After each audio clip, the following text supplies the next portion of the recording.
Hello student, आपके examination पास आ रहे हैं। एग्ज़ाम हॉल में मैथ्स का पेपर आप कैसे सॉल्व करेंगे और किस तरह से अच्छे नंबर लेंगे। मैथ्स एक ऐसा सब्जेक्ट है जिसको आपको बहुत अच्छी तरीके से करना है, क्योंकि वह स्कोरिंग सब्जेक्ट है।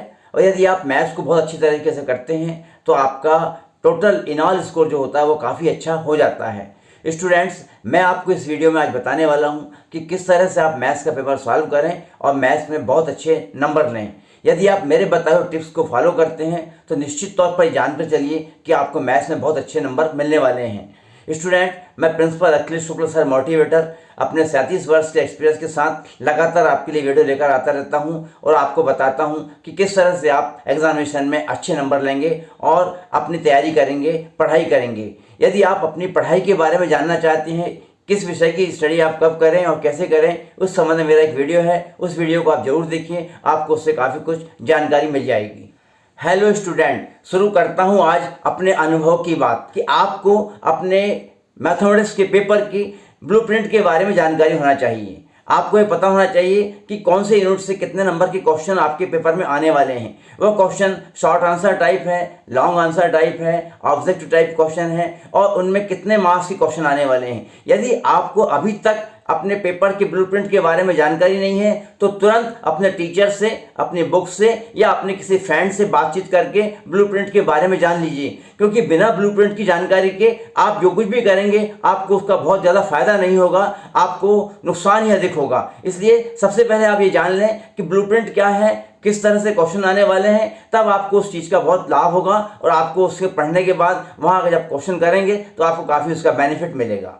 आपको मैथ्स का पेपर पूरा पढ़ना है। जब आप एग्जामिनेशन हॉल में जाते हैं तो आपको पेपर को बहुत अच्छी तरह से पढ़ना है। आजकल सीबीएसई से लेकर के दूसरे जितने भी भारत में अन्य अदर बोर्ड हैं, राज्य हैं, वो अपने अपने बोर्ड पेपर पढ़ने के लिए 10 से 15 मिनट का समय देते हैं। आप उस 10 से 15 मिनट के समय का उपयोग पेपर पढ़ने में कीजिए। पेपर को जल्दबाजी में नहीं, बहुत ध्यान से, धीरे धीरे और समझकर पढ़िए और पढ़ने के बाद अपने दिमाग में ये बात बैठा लीजिए कि आपको कौन सा क्वेश्चन पहले करना है और किस क्वेश्चन को बाद में करना है, कौन सा क्वेश्चन आपके लिए सरल है और कौन सा क्वेश्चन आपके लिए कठिन है। आपको इस बात का ध्यान रखना है और उसके बाद उसी के अनुसार पेपर सॉल्व करना है। जब आप अपने दिमाग में ये बात बैठा लेंगे कि किस तरह से पेपर को आपको सॉल्व करना है तो आपको उस पेपर को सॉल्व करने में किसी प्रकार की परेशानी नहीं होगी।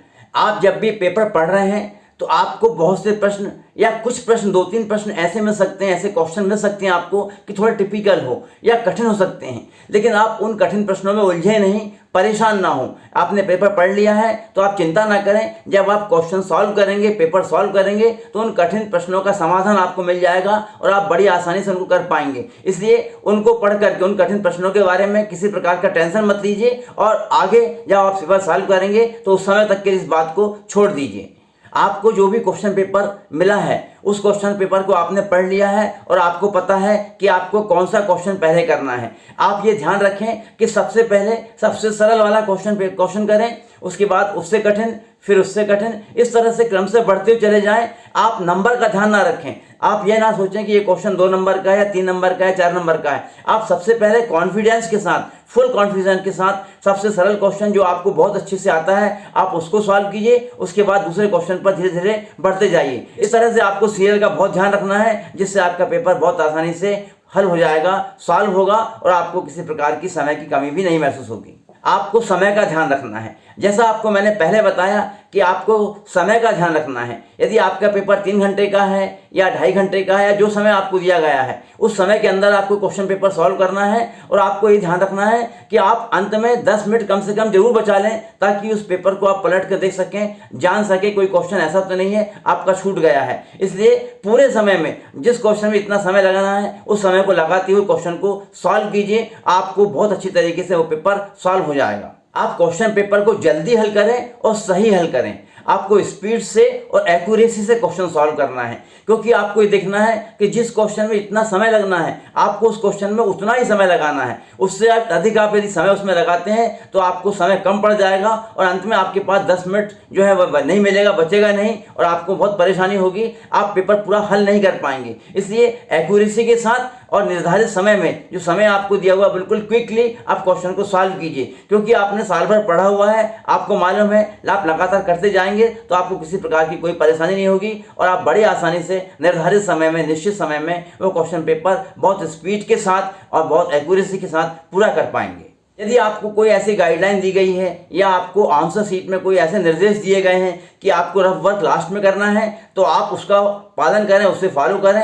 अन्यथा आपका रफ वर्क, जहां क्वेश्चन आप सॉल्व कर रहे हैं, उसके राइट हैंड साइड में लगभग 2 इंच की जगह में एक लाइन सीधी खींच लें और उसके बाद वहां पर आप रफ वर्क करें, ताकि जब आप रफ वर्क करेंगे तो क्वेश्चन पेपर चेक करने वाले व्यक्ति को, जो आपका टीचर चेक करेगा, उसको पता रहेगा कि स्टूडेंट ने किस तरह से क्वेश्चन सॉल्व किया है, उसे मालूम रहेगा और वह आपके क्वेश्चन को ध्यान से समझ करके जितने अधिक अंक हो सकेंगे, उतने अधिक नंबर हो सकेंगे, वह देने की कोशिश करेगा, प्रयास करेगा। एग्जामिनेशन हॉल में आपकी कंसंट्रेशन बनी रहना चाहिए, आपको अपनी एकाग्रता बनाए रखना है, आपको वहाँ किसी प्रकार से डिस्टर्ब नहीं होना है, दूसरे स्टूडेंट को देख करके परेशान नहीं होना है और ना ही किसी प्रकार का टेंशन लेना है। आपको सामने वाले को देख करके या इन्विजिलेटर को देख करके या किसी और व्यक्ति को, कोई व्यक्ति को देख करके आपको परेशान नहीं होना है। जो आप क्वेश्चन सॉल्व कर रहे हैं, फुल कॉन्फिडेंस के साथ, अपनी एकाग्रता के साथ उस क्वेश्चन पेपर को सॉल्व कीजिए, क्योंकि आपको पता है कि क्वेश्चन किस तरह से हल होना है और कब आपको कौन सा क्वेश्चन करना है। सामने वाले को देख करके कि वो कौन सा क्वेश्चन सॉल्व पहले कर रहा है, आप उसकी नकल मत कीजिए। आप अपने मन से जो आपको क्वेश्चन सबसे अच्छा आता है उसे पहले कीजिए और जो आपको कम आता है उसे बाद में कीजिए। स्टूडेंट, इस चैनल पर मैं अगला वीडियो साइंस पर बनाऊंगा, आपको बताऊंगा कि साइंस में आप किस तरह से अच्छे नंबर ले सकते हैं। आप चाहे फिजिक्स, केमिस्ट्री, मैथ्स या बायोलॉजी के स्टूडेंट हो, 10th के स्टूडेंट हैं या 12th के स्टूडेंट हैं, आपको मैं बताऊंगा कि आप क्वेश्चन को कैसे सॉल्व करेंगे, किस तरह से स्मार्ट वर्क करेंगे और किन टिप्स एंड ट्रिक्स को फॉलो करेंगे ताकि उस सब्जेक्ट में आपको बहुत अच्छे नंबर मिल सकें। इसलिए आप उस वीडियो को जरूर देखिए। यदि आप हमारे रिस्पेक्टेड व्यूअर हैं या आप टीचर हैं या पेरेंट्स हैं, तो इस वीडियो को उन स्टूडेंट्स तक जरूर पहुँचाइए जिनको इसकी ज़रूरत है। आपके अमूल्य विचार मुझे कमेंट बॉक्स में दीजिए, इस वीडियो को शेयर कीजिए, लाइक कीजिए, सब्सक्राइब कीजिए। अगले वीडियो में आपको फिर मिलता हूँ, तब तक के लिए बाय बाय।